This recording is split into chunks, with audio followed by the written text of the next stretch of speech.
நான் ஒரு ஞான சூன்யம், நான் ஒரு ஞான சூன்யம்.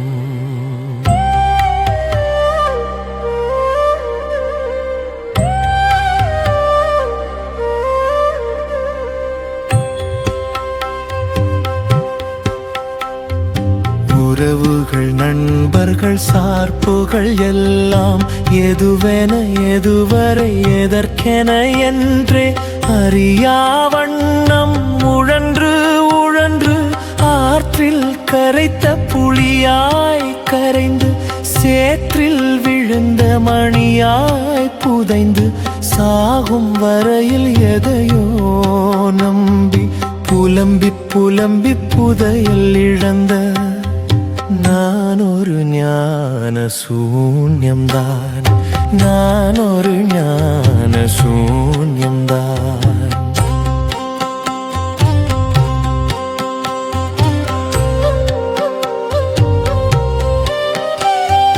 கடவுள் தேடி பயணம் செய்தே கல்லையும் செம்பையும் கடவுள் என்றேன். சடங்கிடை சிக்கி சகதியுள் வீழ்ந்தே இதுதான் இதுதான் பக்தி என்றேன். நான் ஒரு ஞான சூன்யம்தான், நான் ஒரு ஞான சூன்யம்தான்.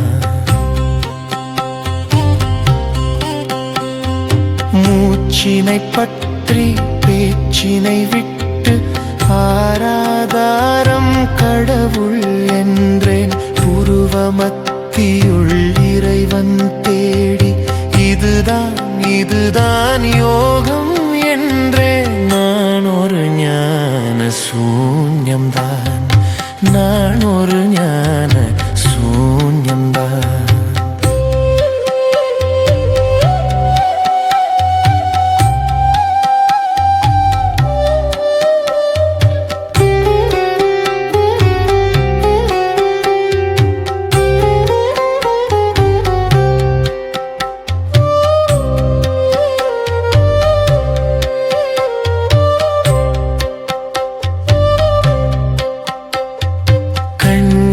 கனல் என குருவும் சொல்ல குருவே கடவுள் என விழுந்தேன். எழுதிய குப்பையை வேதம் என்றேந்தி தினம் தினம் மோதி தானம் செய்தேன். நான் ஒரு ஞான சூன்யம்தான், நான் ஒரு ஞான சூன்யம்தான்.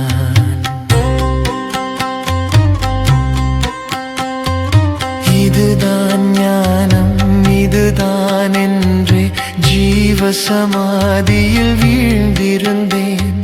கடவுள் தேடி குருவில் ஒடுங்கி சாகும் மலத்தை அமலம் என்றேன். நான் ஒரு ஞான சூன்யம்தான், நான் ஒரு ஞான சூன்யம்தான்.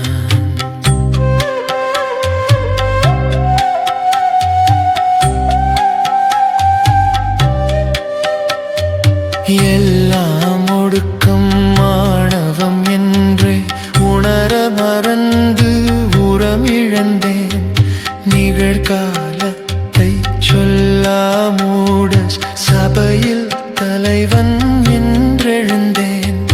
நான் ஒரு ஞான சூன்யம்தான், நான் ஒரு ஞான சூன்யம்தான்.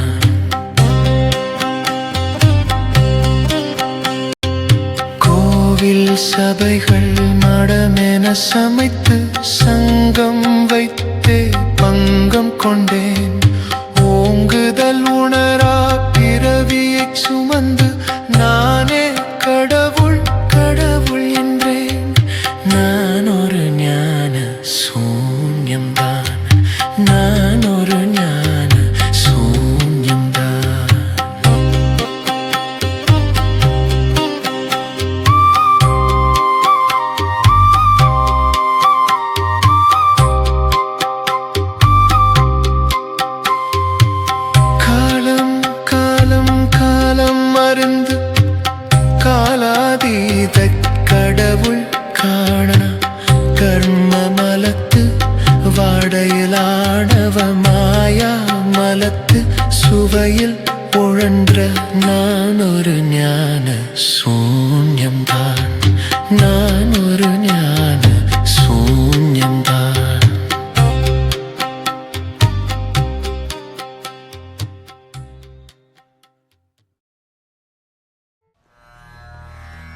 அருட்பெரும் ஜோதி அருட்பெரும் ஜோதி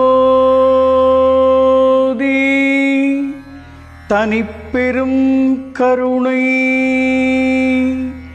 அருட்பெரும் ஜோதி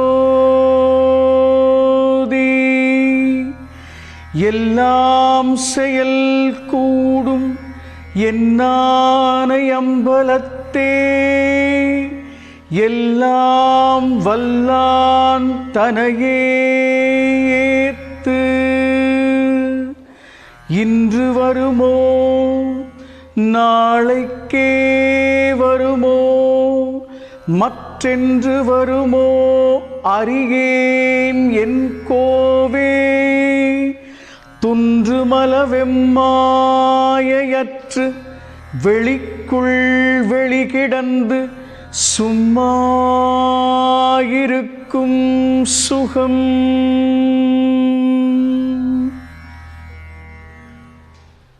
உலகமெங்கும் அருட்ஜோதி தொலைக்காட்சியை பார்த்து ரசித்துக் கொண்டிருக்கக்கூடிய அனைத்து ஆன்மநேய அன்பர்களுக்கும் ஜீவகாருண்யத்தின் மேல் பற்று கொண்ட மெய் அடியார்களுக்கும் அடியேனின் பணிவான வணக்கங்கள்.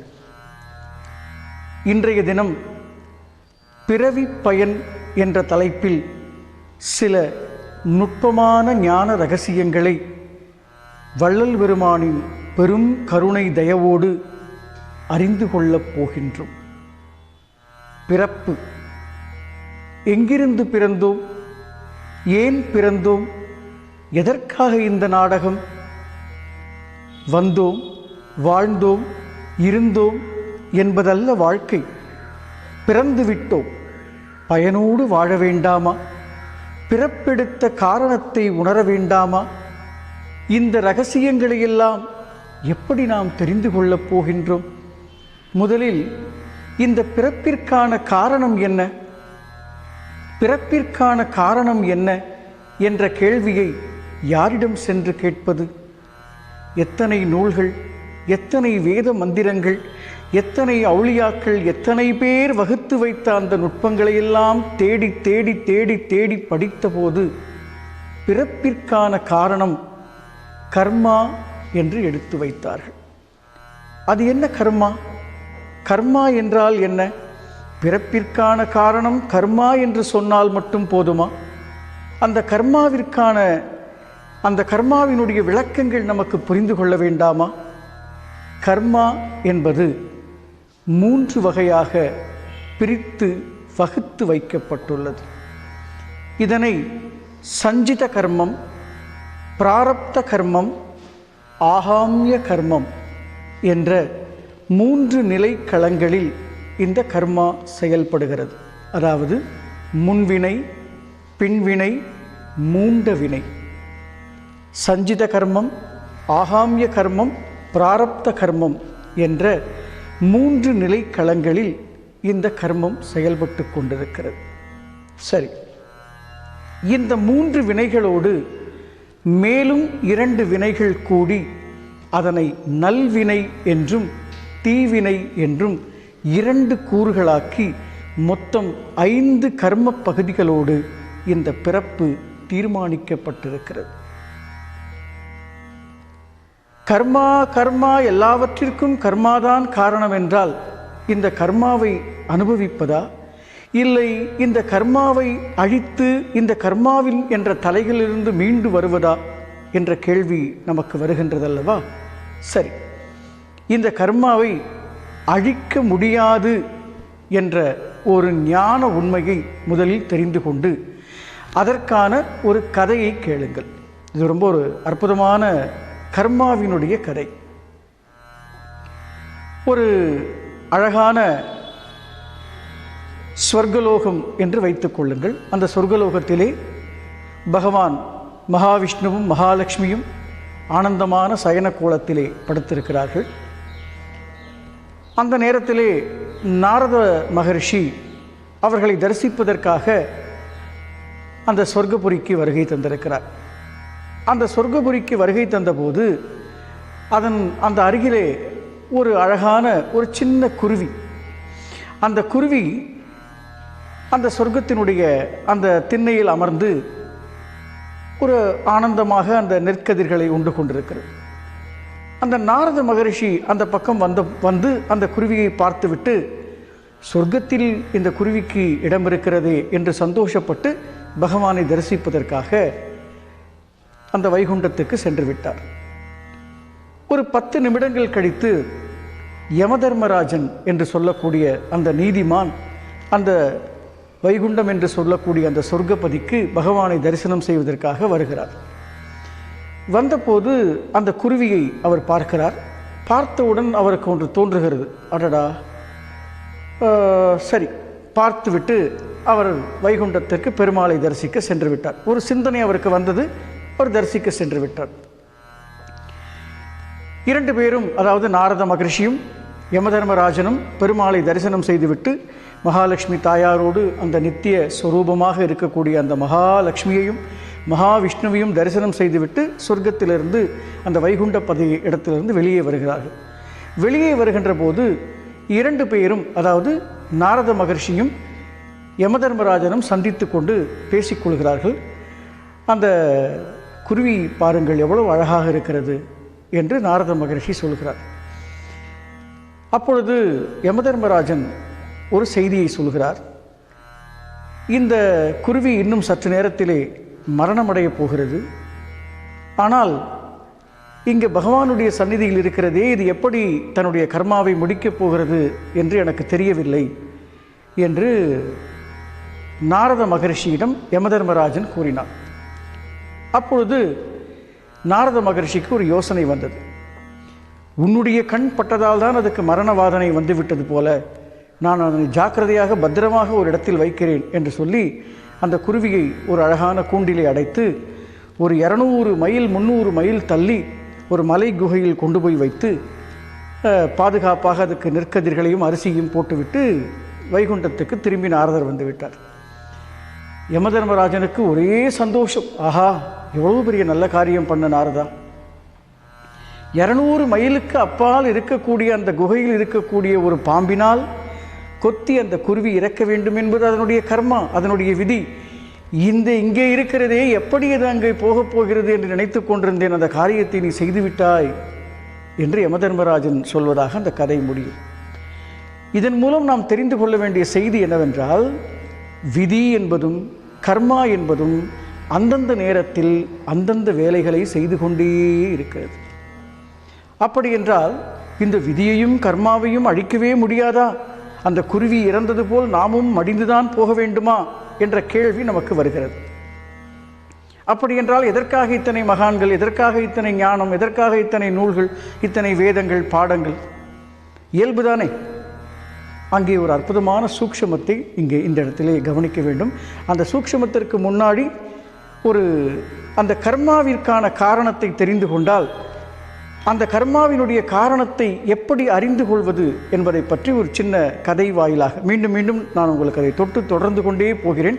கொஞ்சம் கூர்ந்து மட்டும் கவனியுங்கள். அதாவது பிறப்பிற்கான காரணம் கர்மா, புரிஞ்சுதா? இந்த கர்மா 5 வகைப்படுகிறது. பிராரப்த கர்மம், சஞ்சித கர்மம், ஆகாமிய கர்மம், நல்வினை, தீவினை. 5 விதமான கர்மாக்களால் நாம் இந்த பூமியில் பிறந்தோம். பிறப்புக்கான காரணம் கர்மா. அடுத்த கேள்வி, கர்மாவிற்கான காரணம் என்ன? கர்மாவிற்கான காரணம் என்னவாக இருக்கும் என்று மீண்டும் தேடி அலைந்தால் கர்மாவிற்கான காரணம் ஒரே ஒரு காரணம்தான், ஆணவம். ஆணவம்தான் கர்மாவை உருவாக்குகிறது. கொஞ்சம் கூர்ந்து கவனியுங்கள். பிறப்பிற்கான காரணம் கர்மா. கர்மாவிற்கான காரணம் என்ன என்று தேடி தெளிந்தால் கர்மாவிற்கான காரணம் ஆணவம். சரி, பிறப்பிற்கான காரணம் கர்மா, கர்மாவிற்கான காரணம் ஆணவம் என்ற ஒரு முடிவுக்கு வந்த பிறகு அடுத்து நமக்கு இன்னொரு கேள்வி பிறக்கிறது. இந்த ஆணவத்திற்கான காரணம் என்ன? பிறப்பிற்கான காரணம் கர்மா என்றும் கர்மாவிற்கான காரணம் ஆணவம் என்ற ஒரு முடிவுக்கு வந்த பிறகு ஆணவத்திற்கான காரணம் என்ன என்ற கேள்விக்கான பதில் மாயை என்கின்ற மறைப்பு நிலை. இப்போது 3ஐயும் கூட்டி பாருங்கள். ஆணவம், கர்மம், மாயை. இந்த 3ம் தான் பிறப்பினுடைய காரணம். பிறப்பிற்கான காரணம் கர்மா, கர்மாவிற்கான காரணம் ஆணவம், ஆணவத்திற்கான காரணம் மாயை என்கின்ற மறைப்பு. இதனைத்தான் ஞானிகள் மும்மலங்கள் என்றனர். அப்படி என்றால் பிறப்பிற்கான காரணம் ஆணவம், கர்மம், மாயை என்ற பிறகு பிறவி பயன் அடைவதற்கு என்ன காரணம்? எப்படி அதை அடைவது? பிறப்பு என்றவுடன் நமக்கு வாழ்க்கை என்ற ஒரு வடிவம் வருகிறது. வாழ்க்கை என்பது ஜனனம் துவங்கி மரணம் வரை பயணிக்கக்கூடிய அந்த கால அளவீட்டுக்கு பிறகு வாழ்க்கை என்று பெயர். சரி, வாழ்க்கை என்றால் என்ன? இந்த வாழ்க்கை என்றால் என்ன அப்படின்ற கேள்வி வந்த பிறகு அந்த கேள்வியை மூன்றாக பிரிக்கிறார்கள். வாழ்க்கை என்றால் என்ன? வாழ்க்கை எந்த எல்லையில் நாம் இருக்கிறோம் என்றால் ஆசை வாழ்க்கை, அன்பு வாழ்க்கை, அருள் வாழ்க்கை. இந்த மூன்று படிநிலைகளை மீண்டும் நமக்கு ஞானிகள் எடுத்து வைக்கிறார்கள். சரி, இப்போ இதுக்கு நமக்கு ஒரு உதாரணம் இருந்தால் இன்னும் கொஞ்சம் எளிமையாக புரிஞ்சுக்கலாம் இல்லையா? இப்போ ஆசை வாழ்க்கைனா என்ன? ஒரு தட்டு நிறையா ஒரு இனிப்புகள் இருக்குது. ஒரு இனிப்புகள் நிரம்பிய ஒரு தாம்பாலம். இந்த தாம்பாலத்தை ஒரு குழந்தைகிட்ட நாம் கொடுக்குறோம். அந்த குழந்தை என்ன பண்ணோம்னா, எல்லா இனிப்புகளும் எனக்கே வேண்டும் என்று எல்லா இனிப்புகளையும் தன் பக்கம் இழுத்து வைத்துக்கொள்ளும். ஆசை வயப்பட்டு எல்லா இனிப்புகளும் எனக்கே வேண்டும் என்று சொல்லும். ஆனால் இதில் ஒரு அற்புதம் என்னென்னா, எல்லா இனிப்புகளையும் அதனால் சாப்பிடக்கூட முடியாது. ஆனால் எல்லாம் எனக்கே வேண்டும் என்று சொல்லக்கூடிய ஒரு நிலை. இதற்கு பெயர் ஆசை வாழ்க்கை. நீங்கள் வாழ்க்கையில் பார்த்தீங்கன்னா பெண்ணாசை, மண்ணாசை, பொன்னாசை எல்லாத்தையும் தேடி தேடி தேடி தேடி ஆசை வயப்பட்டு ஆக்கிய தீவினை 1000 உள்ளதம்மா. இங்கு ஆடி கழித்தாலும் ஆவல் அடங்காமல் உள்ளம் துடித்ததம்மா. பெற்ற குழந்தையை எட்டி உதைப்பது தாயின் செயலல்லவே. ஒரு குற்றம் இழைக்காத மானுட ஜென்மத்தை காணுதல் எளிதல்லவே. யோசித்து பாருங்கள். ஆசை வயப்பட்டு நமக்கு வருகின்ற எல்லா சிக்கல்களுக்கும், எல்லா பிரச்சனைகளுக்கும், எல்லா குழப்பங்களுக்கும், எல்லா தோல்விகளுக்கும், எல்லா வலிகளுக்கும், எல்லா வேதனைகளுக்கும் ஒரே காரணம் ஆசை. ஆசை வாழ்க்கை. இந்த ஆசைக்கு என்ன காரணம் அப்படின்னா ஆணவம். ஆசையினுடைய அஸ்திவாரம், பேஸ்மெண்ட் என்னவா இருக்கு? ஆணவம் என்கின்ற ஒரு ஒரு ஒரு மறைக்க முடியாது, அதாவது கண்ணுக்கு தெரியாத ஒரு விஷயம் நமக்கு பேஸ்மெண்ட்டாக இருக்கு. சரி, ஒரு தட்டில் இருக்கிற அந்த எல்லா இனிப்புகளையும் தனக்கே வேண்டும் என்று சொல்வது அந்த குழந்தையினுடைய மனோபாவம். தனக்கே வேண்டும்னு சொல்லக்கூடிய அந்த குழந்தையினுடைய மனோபாவத்தில் இருக்கும்போதும் அடுத்த நிலை அன்பு வாழ்க்கை. பாருங்க, ஆசை வாழ்க்கையிலிருந்து அன்பு வாழ்க்கை அப்படிங்கிற ஒரு நிலைக்கு நம்ம டிரான்ஸ்ஃபர் ஆகும். What is the meaning of love? அன்பு வாழ்க்கைனா என்ன அப்படின்னா, அதே ஒரு தட்டு முழுக்க, ஒரு தாம்பாலம் முழுக்க நிரம்பிய அந்த ஒரு வித்தியாசமான விசேஷமான அந்த இனிப்புகளை அதே குழந்தைகிட்ட கொடுக்குறோம். அந்த குழந்தை என்ன பண்ணுது அப்படின்னா, தனக்கு கொஞ்சம் எடுத்துக்கிட்டு அதை மற்றவங்களுக்கும் திருப்பி கொடுக்குது. தான் கொஞ்சம் உண்டு அதை மற்றவர்களுக்கும் திருப்பி கொடுப்பதற்கு பெயர்தான் அன்பு வாழ்க்கை. ஆசை வாழ்க்கையில் எல்லாம் தனக்கே என்று சொல்லும் அதே குழந்தை அன்பு என்ற படிநிலை ஏறுகின்ற போது தான் 2 ஸ்வீட்டை சாப்பிட்டு மற்றவங்களுக்கு 2 இனிப்பை கொடுக்கின்ற நிலைக்கு பெயர் அன்பு வாழ்க்கை. இந்த ஆசை வாழ்க்கையிலும் சிக்கல் இருக்குது, அன்பு வாழ்க்கையிலும் சிக்கல் இருக்குது. ஏன்னா அன்பு ஒரு கட்டத்தில் அன்பு தொல்லையாக மாறிடும். ஆசை என்பது பெற்றுக்கொள்வது, அன்பு என்பது பகிர்ந்தளிப்பது. இது 2 நிலையாச்சுங்களா? 3வது நிலை அருள் வாழ்க்கை. இந்த அருள் வாழ்க்கைனா என்ன அப்படின்னா, அங்கே பெற்றுக்கொள்வதும் இல்லை, பகிர்ந்தளிப்பதும் இல்லை, கொடுத்து கொண்டே இருக்கக்கூடிய நிலை, வெளிப்பட்டு கொண்டே இருக்கக்கூடிய நிலை எதுவோ அதற்கு பெயர்தான் அருள் வாழ்க்கை. பிறப்புன்னா என்ன? பிறப்பு என்பது பிறப்பிற்கான காரணம் கர்மா, கர்மாவிற்கான காரணம் ஆணவம், ஆணவத்திற்கான காரணம் மாயை என்று எடுத்து வைத்தோம். இந்த ஆணவத்திற்கான காரணம் மாயை என்று வந்த பிறகு நமக்கு மறைப்பு நிலைகள் நமக்கு ஏற்படுது. இந்த மறைப்பு நிலையிலிருந்து விடுபட்ட பிறகு நாம் அறிந்து கொண்ட செய்தி, பிறவி என்று சொல்லக்கூடிய இந்த மகத்துவமான விஷயத்தை நாம் உணர்வதற்கான காரணம் என்ன? இந்த பிறவி பயன் எப்படி அடைவது? இந்த பிறவி பயனை எப்படி அடைவது அப்படின்னா அதுக்கு 3 கிளை பிரிவுகள்: ஆசை வாழ்க்கை, அன்பு வாழ்க்கை, அருள் வாழ்க்கை. ஆசை வாழ்க்கைக்கான விளக்கம், அன்பு வாழ்க்கைக்கான விளக்கம், அருள் வாழ்க்கைக்கான விளக்கத்தை ஓரளவுக்கு நாம் புரிஞ்சுக்கிட்டோம். இப்போது அருள் வாழ்க்கையில் வாழ்ந்து கொண்டிருக்கக்கூடியவர்கள் தான் வள்ளல் பெருமான் போன்ற ஞானிகளும் சித்தர்களும் ரிஷிகளும் தீர்க்கதரிசிகளும். நாம் எப்போ அருள் வாழ்க்கைக்கு நுழைய முடியும்? நமக்கு என்ன தகுதி இருக்குது? அவர்களையே வழிபட்டு கொண்டு அவர்களுடைய ஜீவ சமாதி தலங்களையே விழுந்து வணங்கி அவர்கள் இயற்றிய பாடல்களை பாடி இப்படியே இருக்குது அருள் வாழ்க்கையா? நான் டெய்லி கோயிலுக்கு போகிறேங்க, 3 வேளை குளிக்கிறேங்க, டெய்லி பூஜை பண்ணுறேங்க, டெய்லி வள்ளல் பெருமானுடைய அகவல் பாராயணம் ஓதுறாங்க, டெய்லி சித்தர் பாடல்கள் பாடுறாங்க, இல்லை தினசரி ஏதோ ஒரு ஜீவ சமாதிக்கு போகிறாங்க, மாதத்துக்கு ஒரு முறை பூசத்துக்கு கோவிலுக்கு போகிறாங்க. இது அருள் வாழ்க்கையா? அருளை அடைவதற்கான வாழ்க்கையை தவிர இது அருள் வாழ்க்கை அல்ல. ஒரு பயணம், நாம் ஒரு பயணம் செய்து கொண்டிருக்கிறோம். அங்கே போகிறோம், இங்கே போகிறோம், அப்படி போகிறோம், இப்படி போகிறோம், அந்த குருவை பார்க்குறோம், இவரை பார்க்குறோம், இங்கே நன்மை நடக்குமா, அங்கே நன்மை நடக்குமா? அப்போது அருள் வாழ்க்கையிலும் அருள் வாழ்க்கை தேடலிலும் நாம் ஆசை நம்மை பற்றி கொண்டிருக்கிறது. நீங்கள் எந்த ஜீவ சமாதி தலத்துக்கு போனாலும், எந்த இடத்துக்கு போனாலும் யாராவது பிரார்த்தனை இல்லாமல் வரோமா? அது வேண்டும், இது வேண்டும், அது வேண்டும் என்ற தேடலோடு ஏக்கத்தோடு நாம் ஒரு பயணம் மேற்கொள்கிறோம். அப்பொழுது அந்த நிலைப்பாடு அது பூரணமயமான அருள் வாழ்க்கையாக உங்களுக்கு மலராது. சரி, இப்போ அருள் வாழ்க்கைக்கு எப்படி வருது?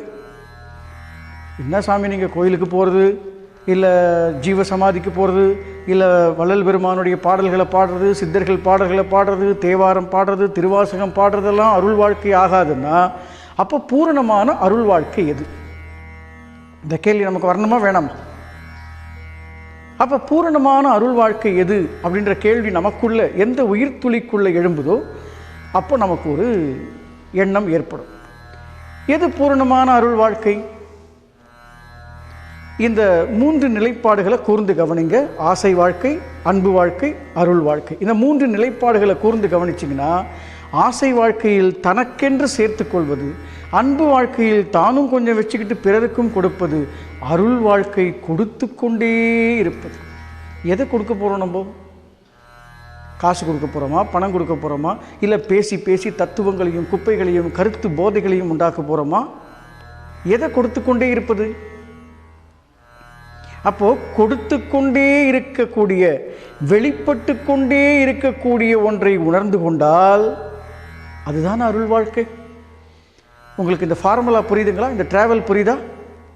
இதில் என்ன சொல்கிறோன்னா, நாம் இதுவரை செய்து கொண்டிருக்கக்கூடிய தீட்சைகள், பயிற்சிகள், சடங்குகள், வழிபாடுகள், முயற்சிகள், தியானங்கள், இப்படி கோடிக்கணக்கான விஷயங்கள் பண்ணிக்கிட்டு இருக்கோம் இல்லையா? இது எல்லாமே அருள் வாழ்க்கையினுடைய படி ஏற்றங்களே தவிர அருள் வாழ்க்கைக்கு முழுமையாக உங்களை அழைச்சிக்கிட்டு போல. அப்போ அருள் வாழ்க்கைனா என்ன? பெற்றுக்கொள்ளாமல் அல்லது நாம் கொடுக்காமல் கொடுத்து கொண்டே இருக்கக்கூடிய ஒரு தன்மையை, ஒரு உணர்வை, ஒரு நிலைப்பாட்டை உணர்ந்து கொண்டு வெளிப்பட்டு கொண்டே இருக்கக்கூடிய ஒன்றில் நிலைப்பதுக்கு பெயர் தான் அருள் வாழ்க்கை. அதான உண்மையாக இருக்க முடியும். யோசிச்சு பாருங்கள், இதில் ஏதாவது மாற்று கருத்து இருக்கா? இந்த அருட்ஜோதி தொலைக்காட்சி வாயிலாகவும் எல்லா உலக மக்களெல்லாம் ஞானத்தை தேடிக்கொண்டிருக்கக்கூடிய ஞான தானம் உடைய ஆத்ம சகோதரர்களும் மெய் அடியார்களும் ஜீவகாருண்ய நேயர்களும் வள்ளல் பெருமானின் பக்தர்களும் சித்தர்கள் மீது ஈடுபாடு கொண்ட அத்தனை பெருமக்களும் கொஞ்சம் யோசிச்சு பாருங்க. வெளிப்பட்டு கொண்டே இருக்கக்கூடிய ஒன்றை நாம் உணர்வதற்கு பெயர்தான் அருள் வாழ்க்கை. சரி, அடுத்து ஒரு கேள்வி, எது வெளிப்பட்டு கொண்டே இருக்கு? இப்போ மகா பிரபஞ்சம் என்று சொல்லக்கூடிய ஒரு பெருமண்டலம், இது நம்மளுடைய அறிவுக்கு, நம்மளுடைய கண்களுக்கு வள்ளல் பெருமான் சொல்லியிருக்காரு. ஈடு இணை செய்ய முடியாத 1000 கோடி அணுக்களால், அண்ட சராசர பிரபஞ்ச பெருமண்டலங்களால் ஈடு இணை செய்ய முடியாத ஒரு மனித அறிவால் கணக்கு போட முடியாத ஒரு கணிதம், ஒரு சின்ன கணிதம் சொல்கிறேன் கேளுங்க. மனிதனுடைய கணிதம் என்ன, பிரபஞ்சத்தினுடைய கணிதம் என்ன பாருங்கள். ரொம்ப ஒரு சிம்பிள் மேக்ஸ், ஆனால் எவ்வளோ அழகாக இருக்குது பாருங்கள். மனிதனுடைய கணிதம் என்ன அப்படின்னா, அதாவது இந்த பிண்டம் இது என்ன அப்படின்னா 5 பூதங்கள் என்று சொல்லக்கூடிய நீர், நிலம், நெருப்பு, காற்று, ஆகாயம். இந்த 5 பூதங்கள் 5ஓடு 5 சேர்ந்தால், இதை நீங்கள் அகவல் பால பார்க்கலாம், நீரோடு நீர் கலந்து மண்ணோடு மண் கலந்து, இந்த 5ஓடு 5 சேர்ந்தால் 25 பூத தத்துவங்கள் உண்டாகுது. அந்த 25 பூத தத்துவங்கள் தான் உடல். இவ்வளோதான் பிண்டம், வேறு எதுவுமே கிடையாது. 5ஓடு 5 சேர்ந்து 25 பூத மண்டலங்களாக உருவாகக்கூடியது தான் இந்த பிண்டம் என்கின்ற உடற்கூறு. வள்ளல் பெருமான் பாருங்க, இந்த உலகத்துக்கு ஒரு கணக்கு சொல்றார். 25 × 25 சேர்ந்தால் 625 பூத பெருமண்டலங்கள் வருது இல்லையா? அந்த 625 பூத பெருமண்டலம் தான் இந்த உலகம். யோசிச்சு பாருங்க, 5 × 5 சேர்ந்தா உடம்பு, 25 × 25 சேர்ந்த 625 இந்த உலகம். அது மட்டுமா? 625 × 625 பெருக்குனா 3,625,000 வருது. இது மகா பிரபஞ்சம். நாம் எங்கே இருக்கோம்? 25 பூத பெருமண்டலம். மகா பிரபஞ்சம் 3,625,000 பெருமண்டலம். அது மட்டுமா? 3,625,000 × 3,625,000 கூட்டினா 9,625,000 பூத பெருமண்டலம் வருது. அதுக்கு பேர் மகா விஸ்வரூபமான மூல பிரம்மாண்டம். அப்போ 25 பூத பெருமண்டலங்களோடு இருக்கக்கூடிய நாம 9,625,000 பூத பெருமண்டலமாக வியாபித்து மகா விஸ்வரூபமாக ஓங்கணும்னா இந்த 25 9 லட்சம் ஆக மாறுவதற்கான சூத்திரம் என்ன? அதை தேடுவதற்கு பெயர்தான் அருள் வாழ்க்கை. இதில் ஏதாவது சந்தேகம் இருந்தால் சொல்லுங்கப்பா. அருட்ஜோதி தொலைக்காட்சிக்கு ஃபோன் பண்ணி கேளுங்க. அது என்னடா 25 மூல பிரம்மாண்டத்திலிருந்து 9,965,000 பூத பெருமண்டலமாக எப்படி மாறுவது? இது ரொம்ப சின்ன விஷயமா? நாம் ஒரு ஃபினிட் நாலேஜ், ரொம்ப ரொம்ப ஒரு சங்கு, இதில் எல்லா ஞானிகளும் உதாரணம் சொல்லியிருக்காங்க. ஒரு சங்கை எடுத்து கடலில் இருக்கக்கூடிய கடல் தண்ணீரை எப்படி நாம் ஒரு சங்கினால் அளக்க முடியுமோ அப்படி இந்த மகா பிரபஞ்சத்தினுடைய ஆற்றலை மனித அறிவு கொண்டு அளக்க முடியாது, அளவிட முடியாது. அது ஃபினிட், நம்மளது ஃபினிட் நாலேஜ், அது இன்ஃபினிட் நாலேஜ், முடிவற்ற மகா பிரம்மாண்ட பிரபஞ்சம். ஒரு சின்ன கணிதத்துக்காக வள்ளல் பெருமான் போட்டு காட்டிய ஒரு அற்புதமான கணிதம் பாருங்கள். எவ்வளவு சென்சிட்டிவ் ஸ்பிரிச்சுவல் மேத்தமேட்டிக்ஸ். ஒரு சின்ன விஷயம், ஒரு 5 என்கின்ற எண்ணிக்கையை வைத்து 5 × 5 25 × 25 365 என்ன ஒரு டெக்னிக்கல் ஃபார்முலா பாருங்கள். அப்போது மனிதன் என்று சொல்லக்கூடிய ஆணவம், கர்மம், மாயை என்ற மலங்கள் சுமந்த கூடு கொண்ட மனிதன் இந்த 25 தத்துவங்களோடு அடங்கி போயிடுறான். 9,625,000 பூத பெருமண்டலமாய் ஓங்கக்கூடிய மகா பிரபஞ்ச விஸ்வரூபத்தை அனுபவிக்கணும்னா, அருள் வாழ்க்கைக்கு வரணும்னா 9,625,000 பூத பெருமண்டலங்கள் வெளிப்பட்டு கொண்டே இருக்கக்கூடிய அந்த அருள் நிலை உணர்வை உணரக்கூடிய ஞானம்.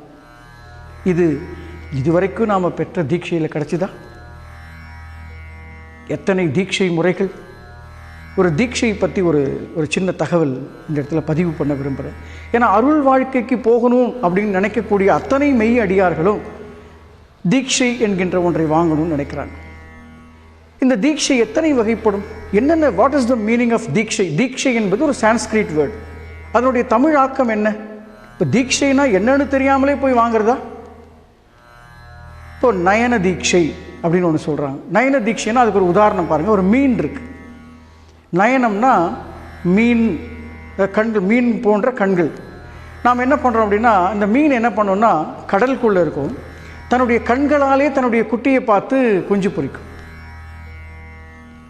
இதுக்கு பேர் குருமார் தன்னுடைய கண் டு கண், ஐ டு ஐபால் பார்த்து அந்த கண் மூலமாக கனல் தீட்சையை ஏற்றி கண்மணிக்குள் ஒளியேற்றி மீன் போல அந்த குட்டியை மீன் கண்களாலேயே குஞ்சு பொரிக்க வைக்கும். இது பிரபஞ்சத்தில் இருக்கிற உதாரணம். அடுத்தது ஸ்பரிச தீட்சை. அது என்ன ஸ்பரிச தீட்சை? கோழி குஞ்சு பார்த்துருப்பீங்க. அந்த கோழி குஞ்சு பார்த்திங்கன்னா முட்டை இட்டுட்டு அந்த முட்டை மேலே அது ஏறி உட்காந்துரும்.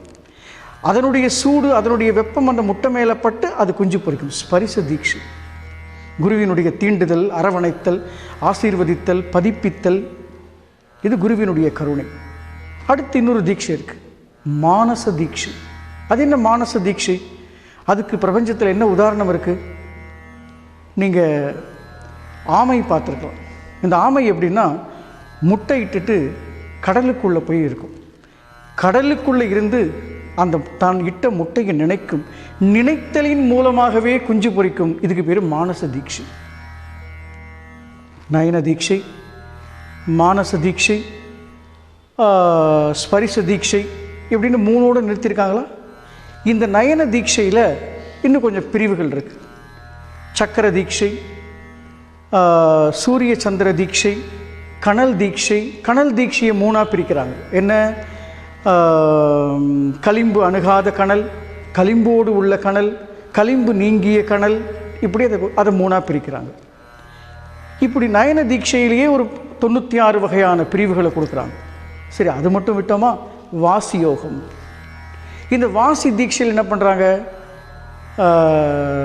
அதில் நிறைய கதிகள் வைக்கிறாங்க. சிம்மகதி, ராஜகதி. சிம்மம்னா சிங்கத்தினுடைய கதி, அஸ்வகதி குதிரையினுடைய கதி, இப்படின்னு சொல்லி அந்த கதிகளுக்கு சில பேர் வைக்கிறாங்க. நயன தீட்சையாச்சு, வாசி தீட்சையாச்சு. அடுத்தது குண்டலினி தீட்சை. அதில் பார்த்திங்கன்னா ஏறுபடி, இறங்குபடி, விந்து சக்தி எப்படி ஏற்றுறது, எப்படி இறக்கிறது, இது ஒரு நிலை. அடுத்தது சக்கர தீட்சை. மூலாதாரம், சுவாதிஷ்டானம், மணிப்பூரகம், அநாகதம், விசுத்தி, ஆக்ஞா, சகசிரதலம் என்று சொல்லக்கூடிய 6 சக்கரங்களை கடந்து 7வது உச்சிக்குழி வரைக்கும் குருவினுடைய ஒவ்வொரு விரல் தீண்டுதலால் அது ஒரு தீட்சை சொல்கிறோம். என்னப்பா இது? அருள் வாழ்க்கைக்கு போகணும், 25 மூலக்கூறுகளாக இருக்கக்கூடிய நான் 9,90,025 மூலக்கூறுகளாக மாறணும்னு விருப்பப்படுறேன். தீட்சை தீட்சை தீட்சை தீட்சை என்று எத்தனை தீட்சைகள், எத்தனை விதமான பரிமாற்றங்கள், எத்தனை மூலக்கூறுகள்.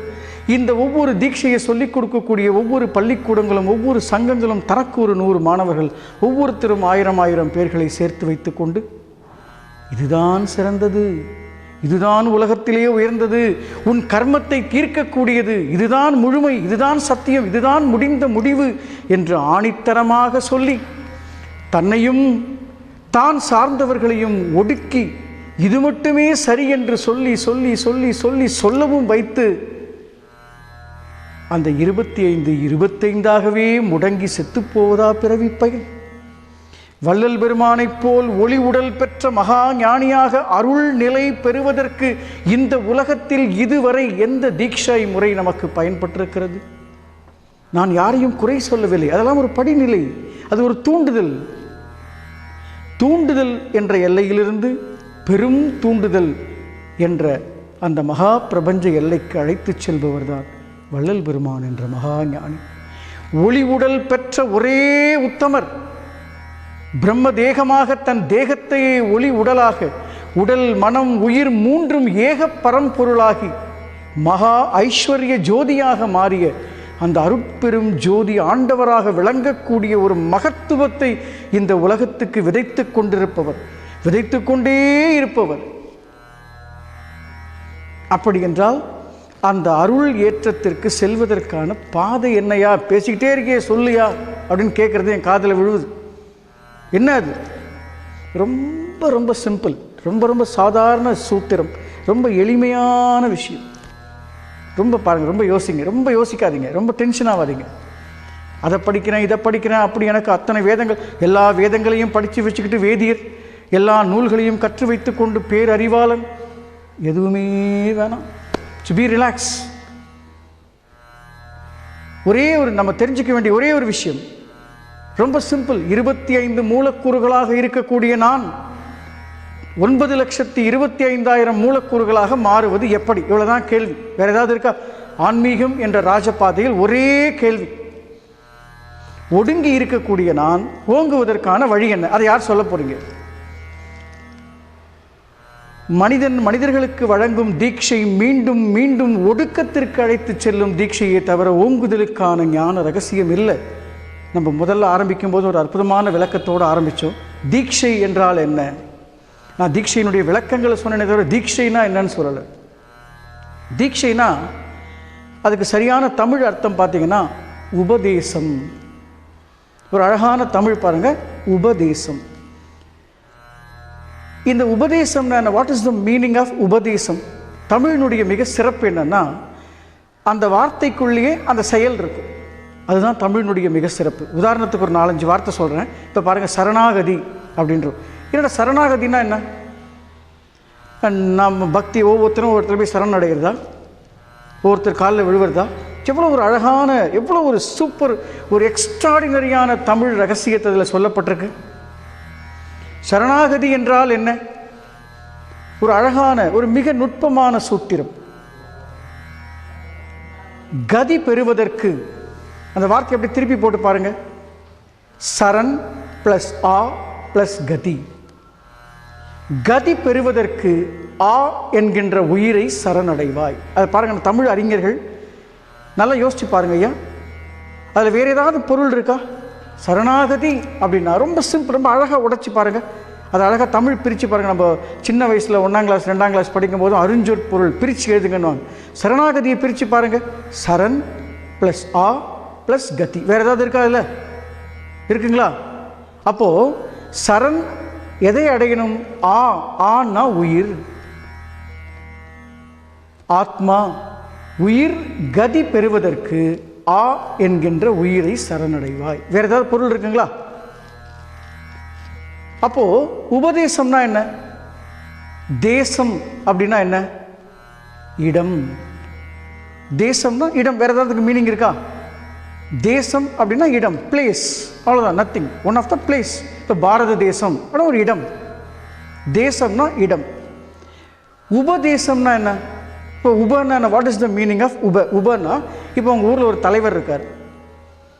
அந்த தலைவருக்கு, அந்த தலைவர் போஸ்ட்டுக்கு அடுத்த post vice president, president, vice president, தலைவர், உப தலைவர். உப தலைவர்னா என்ன?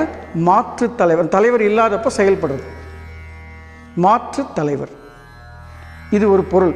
அடுத்து நீங்கள் கேள்வி கேட்கலாம், என்னங்க தலைவருக்கு உப தலைவர், உப தலைவர் சொல்கிறீங்க, அப்போது உபநிஷத்துன்னு சொல்கிறாங்களே, அங்கே வர உபக்கு என்ன அர்த்தம்? ரொம்ப சிம்பிள். தலைவர் இல்லாத நேரத்தில் செயல்படுவது உப தலைவருடைய வேலை. வேதங்கள் இல்லாத நேரத்தில் செயல்படுவது உபநிஷத்தோட வேலை. வேதங்கள் புரியலன்னா உபநிஷத்து உங்களுக்கு புரிய வைக்கும். தலைவர் இல்லைன்னா உப தலைவர் உங்களுக்கு புரிய வைப்பார். கிளியரா? எந்த குழப்பம் இல்லையே? அப்போ மீனிங் யோசிச்சு பாருங்க. தேசம்னா இடம், உப தலைவர்னா அடுத்த இடம். உபதேசம் அப்படின்னா இந்த உடம்புக்குள்ளேயே, இது ஒரு உடல், இதை கஷேத்திரம்னு சொல்லுவோம், இது ஒரு உடல். இந்த உடம்புக்குள்ளேயே இன்னொரு உடல் இருக்கு, மாற்று இடம். அதான அர்த்தம். இப்போ இந்த உடம்பு எதனால் ஆனது? எலும்பு, சதை, இரத்தம், மக்ஞை, இப்படி சொல்லக்கூடிய நரம்புகள், இப்படி இருக்கக்கூடிய இந்த புலால் கமழும் தேகக்கூடு. நல்லா பாருங்கய்யா, இந்த உலகத்துக்கு வருவிக்க உற்ற வள்ளல் பெருமான் சொன்ன விஷயம் என்ன? புலால் மறுத்தல். நல்லா கூர்ந்து கவனிங்க, அற்புதமான ஞான சூத்திரம். நாம் என்ன புரிஞ்சுக்கிட்டோம்? புலால் மறுத்தல்ன ஒன்று ஆடு வெட்டுறது, மாடு வெட்டுறது, கோழி வெட்டுறது, இதை மறுக்கிறது புரிஞ்சுக்கிட்டோம் இல்லையா? வள்ளல் பெருமான் சொன்ன புலால் மறுத்தல் என்ன தெரியுங்களா? இந்த எலும்பு, சதை, இரத்தம், மாமிசம், புலால் கமழும் தேகத்தை மறுத்து இந்த தேகத்திற்குள் புலால் கமழாத இடம் ஒன்று இருக்குப்பா, அங்க வா. அதுதான் உபதேசம், மாற்று இடம். என்ன அற்புதம்! ஞானிகள் சொன்னது யார் புரிஞ்சுக்கிட்டோம்? அவர் சொன்ன புலால் மறுத்தல் எது? இந்த எலும்பு, சதை, இரத்தம், மாமிசம், புலால் கமழும் இந்த தேக கூட்டிலிருந்து விடுபட்டு இதே அந்த எலும்பு, புலால், சதை, இரத்தம் கமழும் அதற்குள் இருக்கக்கூடிய எலும்பு, சதை, புலால் அற்ற இடத்திற்கு எந்த குரு உன்னை ஏற்றி வைக்கிறானோ அவர்தான் அருள் எல்லைக்கு அழைத்து செல்பவர். எவ்வளோ சிம்பிள், எவ்வளோ பாருங்கள், எவ்வளோ ஒரு பியூட்டிஃபுல் சென்சிட்டிவ் ட்ராவல். எங்கேயாவது நீங்கள் குழம்புவதற்கு இடமே இல்லை. To be happy travel. இதில் நீங்கள் குழம்ப வேண்டிய அவசியமே இல்லை. அவ்வளவு அழகாக ஞானிகள் கைப்பிடிச்சி வாடா செல்லும் வாராஜா அப்படின்னு கொஞ்சம் கொஞ்சமாக கூட்டிகிட்டு போகிறோம். நாம் கூட்டிகிட்டு போகிறவன் காலில் விழுந்து அவருக்கே அடிமையாயிடும். ஆனால் வள்ளல் பெருமான் சொன்ன என்னை போல் நீ நித்திய தேகம் பெற்று வா. வள்ளல் பெருமான் கிட்ட போய் யாராவது ஞானமும் தீட்சையும் கேட்டோமா? ஐயா தங்கம் பண்ணுறது எப்படி? அப்போ என்னிடத்தில் நீ என்ன அந்த புலால் கமழாத அந்த இடத்துக்கு அழைத்து செல்லக்கூடிய வாசனை ஞானி இல்லையா? கற்பூர வாசனை கமழுதென் தேகம். அந்த தேகத்துக்குள்ள வந்தா என்ன ஆகும்? நினைந்து நினைந்து நெகிழ்ந்து நெகிழ்ந்து அன்பே நிறைந்து நிறைந்து ஊற்றெழும் கண்ணீர் அதனால் உடம்பு நனைந்து நனைந்து நன்னிதியே ஞான நடத்தரசே என் உரிமை நாயகனே. என் உரிமை, என்னுடைய சொத்து, இந்த பிரபஞ்சம் என்னுடைய சொத்து. அந்த செங்கோல் மகாதேவனுடைய செங்கோல் எடுத்து வள்ளல் பெருமான் கிட்ட இறைவன் கொடுத்தது உண்மைனா, சத்தியம்னா, அந்த புலால் மறுத்தல் என்ற கொள்கையினுடைய ஞான நுட்பம் எவ்வளவு சென்சிட்டிவாக இருக்குது பாருங்க. பட் எவ்வளோ ஈஸியாக இருக்குது பாருங்க. இதில் ஏதாவது கஷ்டம் இருக்கா? நம்ம என்ன 500 கிலோ மண்ணல்லியாக கொட்ட போகிறோம்? ஒரு பியூட்டிஃபுல்லான, ஒரு எளிமையான, ரொம்ப சிம்பிளிஃபையான விஷயத்தை இன்றைக்கி படித்த மாணவர்கள், இளைஞர்கள், தன்னை படித்தவர்கள் என்று சொல்லி கொண்டிருக்கக்கூடிய ஐடி மாணவர்கள் உலகம் முழுக்க செல்வ செழிப்போடு இருந்துக்கிட்டு இருக்காங்க. இன்றைக்கி எல்லா விதமான செல்வங்கள் அவங்கக்கிட்ட இருக்குது. அந்த செல்வங்களை கொண்டு தன்னையும் பாதுகாத்து அன்ன தர்மங்கள் செய்து ஞானத்துக்கு தன் பிறவியை அழைத்து செல்வதற்காகத்தான் அருட்ஜோதி தொலைக்காட்சி இந்த ஞான ரகசியத்தை உலகம் முழுவதும் ஒளிபரப்பிக் கொண்டிருக்கிறது. எல்லோரும் கேளுங்கள் சன்மார்க்க அன்பர்களே. வள்ளல் பெருமான் இந்த பூமிக்கு வருவிக்க உற்று சொன்னது என்ன சொல்லி சென்றிருக்கிறார்? அந்த மூல ரகசியத்தை அருள் வாழ்க்கைக்கு, ஆசை வாழ்க்கையிலிருந்து விடுபட்டு, அன்பு வாழ்க்கையிலிருந்து விடுபட்டு, அருள் வாழ்க்கை என்ற ஒரு மகத்துவத்தை அனுபவிப்பதற்கான ஒரு ஞான பிதாவல்லவா? ஞான ரகசியத்தை விதைத்த ஞான சர்க்குருவல்லவா? அந்த ஞானத்தை அடைவதற்கான மார்க்கம்தான் ஒளி நெறி மார்க்கம் என்று சொல்லக்கூடிய அருட்பெரும் ஜோதி மார்க்கம். அந்த மார்க்கத்துக்குள் நுழைந்து பாருங்கள், ஒளி ஜோதியை கடந்து வெட்ட வெளிக்குள் வெளி கிடந்து, அங்கே பாருங்க ஐயாவினுடைய மிகப்பெரிய கருணை என்னன்னா, நீ நின்றுடாத, நீ என்னுடைய ஸ்டாப் ஆயிடாத. பாட்டு படிச்சுட்டு சாப்பிட்டுட்டு அன்னதானம் பண்ணிட்டு பஜனை பண்ணிட்டு போயிடாத. வெளிக்குள் யூ ஷுட் ரெடி. அதாவது ஒரு இடத்துல இருந்த வெளிக்குள் வெளி கிடந்து இங்கிருந்து கிளம்பி வா, ஒடுங்கி செத்து போயிடாத. என்னை போல் நித்தியமாக, இது மட்டுமே சரி என்று இங்கேயே போய் இருந்துடாத. நான் சொன்ன விஷயங்களை புரிந்து கொள். அற்புதம் அற்புதம் அற்புதம். வஞ்சகர் 1000 வந்து விழுந்தனர், வந்து நின்று என் வாசலில் தஞ்சம் நீ என் குரு சாமி என்றனர்.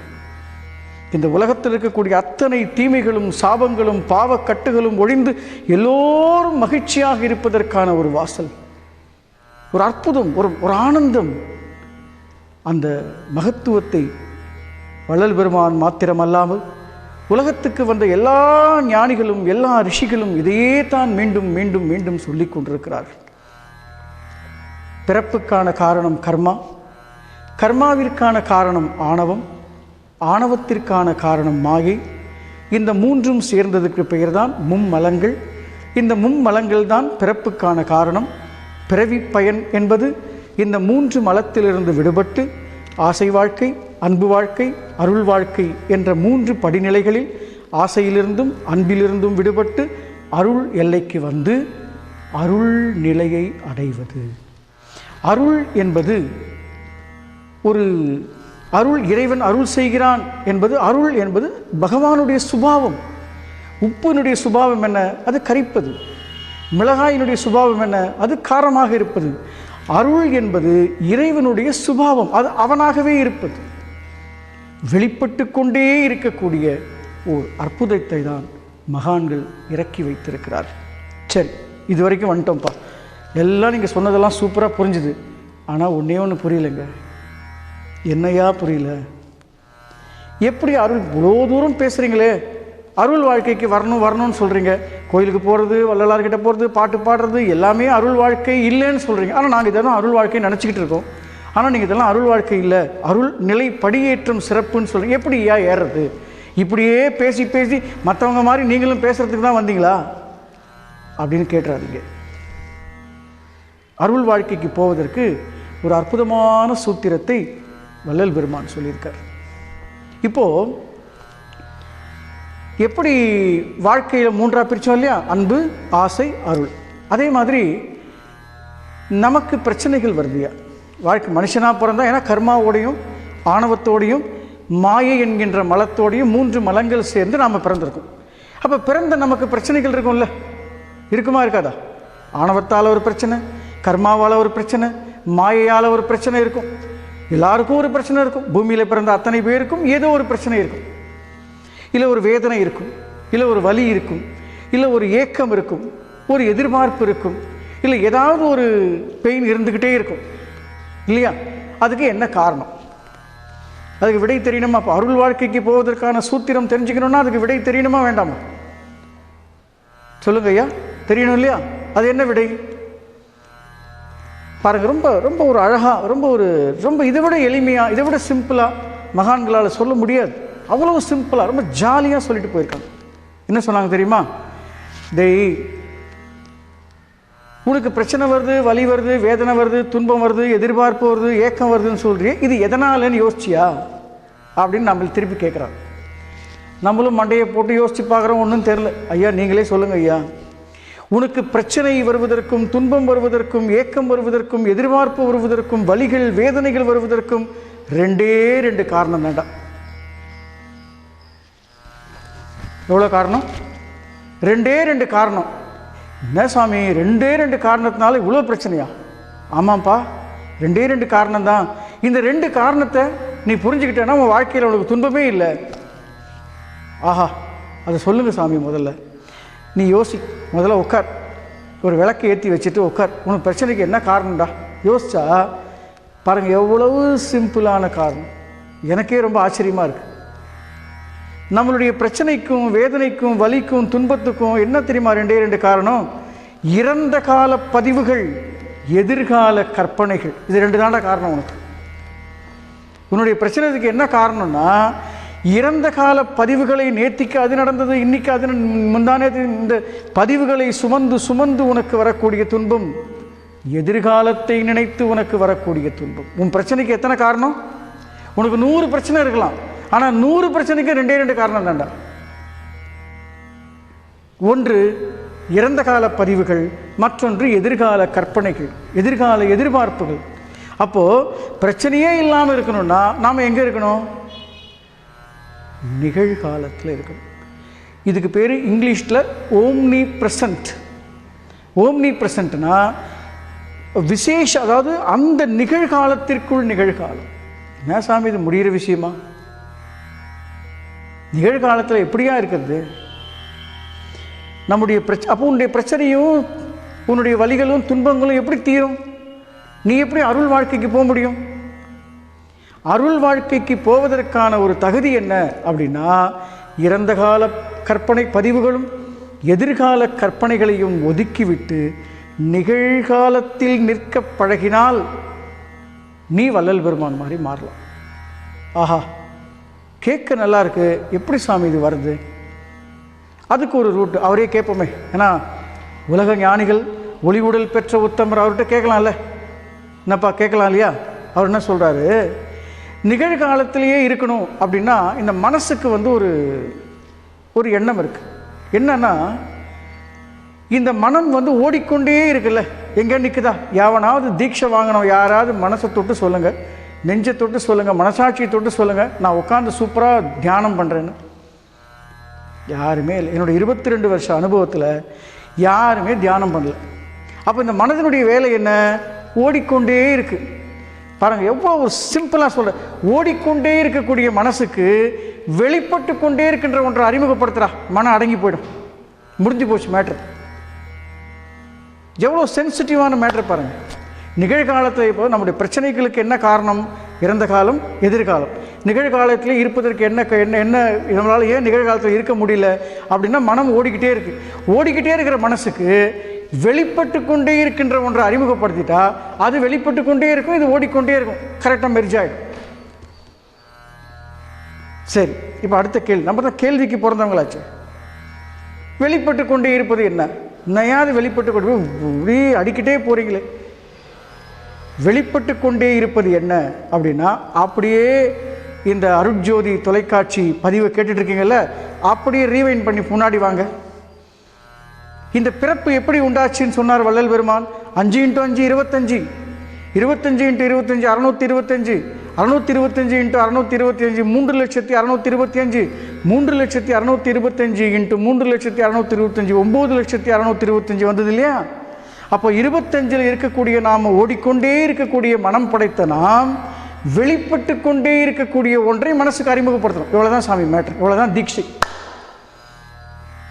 இப்ப வெளிப்பட்டு கொண்டே இருப்பது எது அப்படின்னா, இந்த 9,625,000 பூத பெருமண்டலமாய் ஓங்கி சுழன்று கொண்டே இருக்கக்கூடிய இந்த மகா பிரபஞ்சம் மூல பிரம்மாண்டம் எனும் விஸ்வரூப இயக்கத்தில் ஒரு மின் அதிர்வு வெளிப்பட்டுக்கிட்டே இருக்கு. அதுக்கு பேரு ஆதிஸ்ருதி. ஒரு நாதம். வள்ளலார் எவ்வளோ அழகா, நாதமுடி மேலிருக்கும் வெண்ணிலாவே எனக்கு ஒரு தந்திரம் நீ சொல்ல வேண்டும் வெண்ணிலாவே. நாத முடிவு அது ஒலி அல்ல, ஒலி போல் உணரப்படும் மென் அதிர்வு அப்படின்னு சொல்லக்கூடிய ஆதிஸ்ருதி. பாருங்க எவ்வளோ ஒரு அழகான, ஒரே செகண்டில் அதை சுருக்கி சொல்கிறேன் பாருங்க.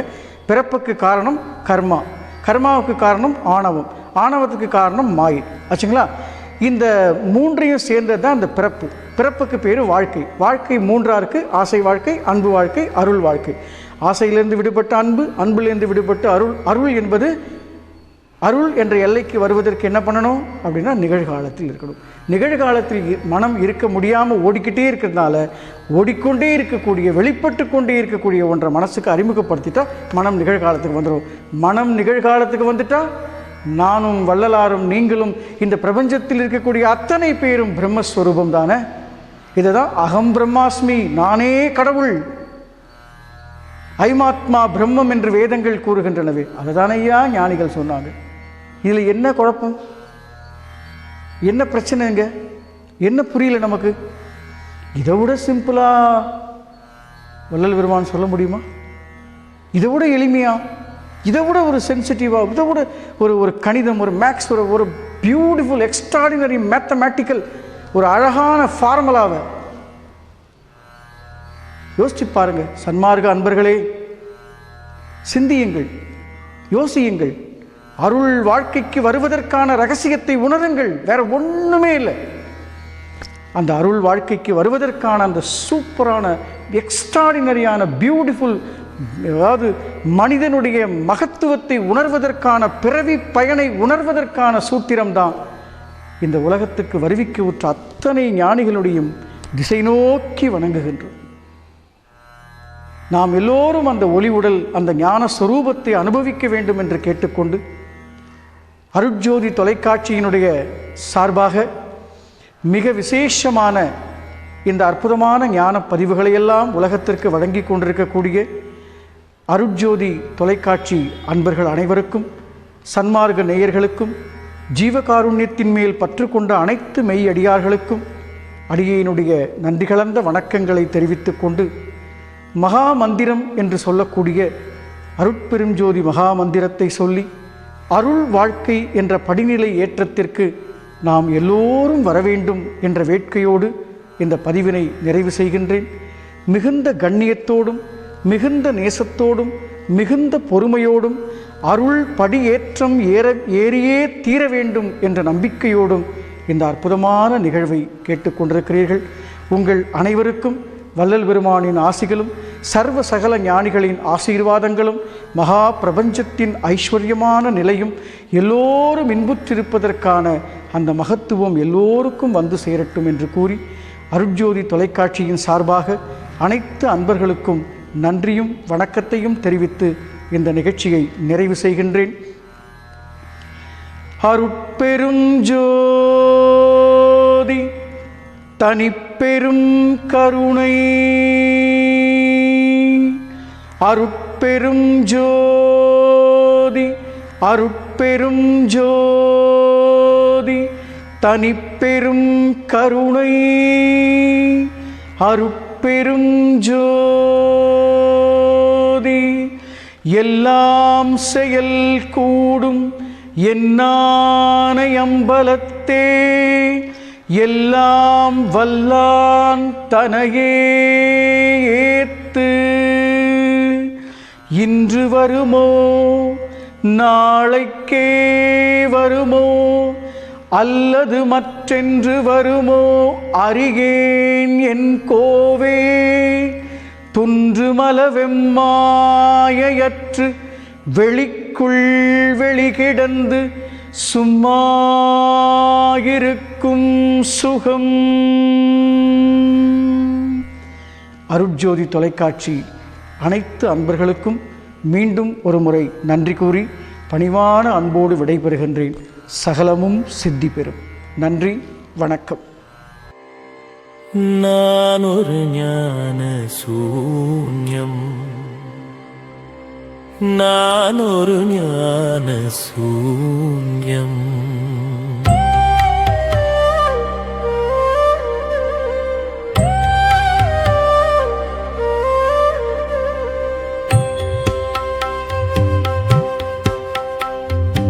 உறவுகள், நண்பர்கள், சார்புகள் எல்லாம் எதுவென எதுவரை எதற்கென என்றே அறியா வண்ணம் உழன்று உழன்று ஆற்றில் கரைத்த புலியாய் கரைந்து சேற்றில் விழுந்த மணியாய் புதைந்து சாகும் வரையில் எதையோ நம்பி புலம்பி புலம்பி புதையல் இழந்த நான் ஒரு ஞான சூன்யம்தான், நான் ஒரு ஞான சூன்யம்தான்.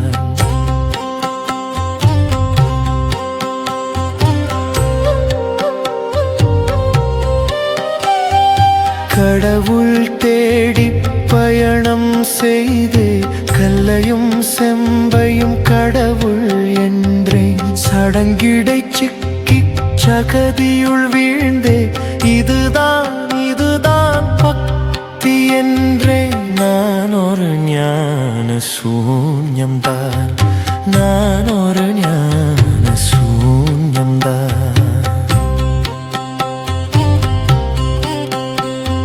மூச்சினை பற்றி பேச்சினை விட்டு ஆராதாரம் கடவுள் என்றேன். புருவமத்தியுள் இறைவன் தேடி இதுதான் இதுதான் யோகம் என்றேன். நான் ஒரு ஞான சூன்யம்தான், நான் ஒரு ஞான சூன்யம்தான்.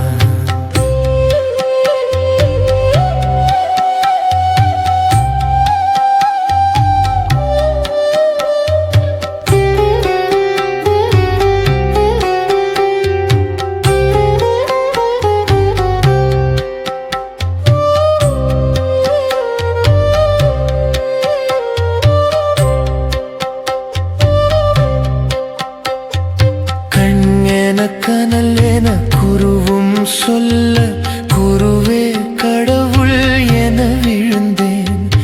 எழுதிய குப்பையை வேதம் என்றேந்தி தினம் தினம் மோதி தானம் செய்தேன். நான் ஒரு ஞான சூன்யம்தான், நான் ஒரு ஞான சூன்யம்தான்.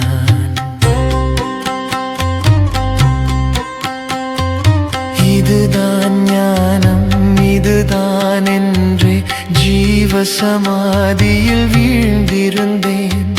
கடவுள் தேடி குருவில் ஒடுங்கி சாகும் மலத்தை அமலம் என்றேன். நான் ஒரு ஞான சூன்யம்தான், நான் ஒரு ஞான சூன்யம்தான்.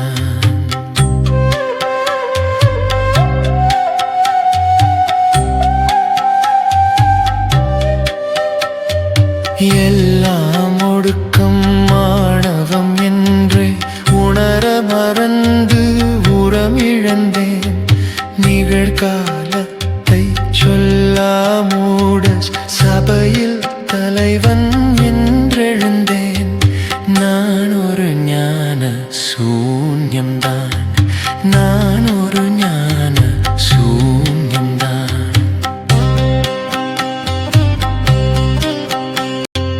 கோவில் சபைகள் மடமென சமைத்து சங்கம் வைத்தே பங்கம் கொண்டேன். ஓங்குதல் உணரா பிறவியை சுமந்து நானே கடவுள் கடவுள் என்றேன். நான் ஒரு ஞான சூன்யம்தான், நான் ஒரு ஞான சூன்யம்தான்.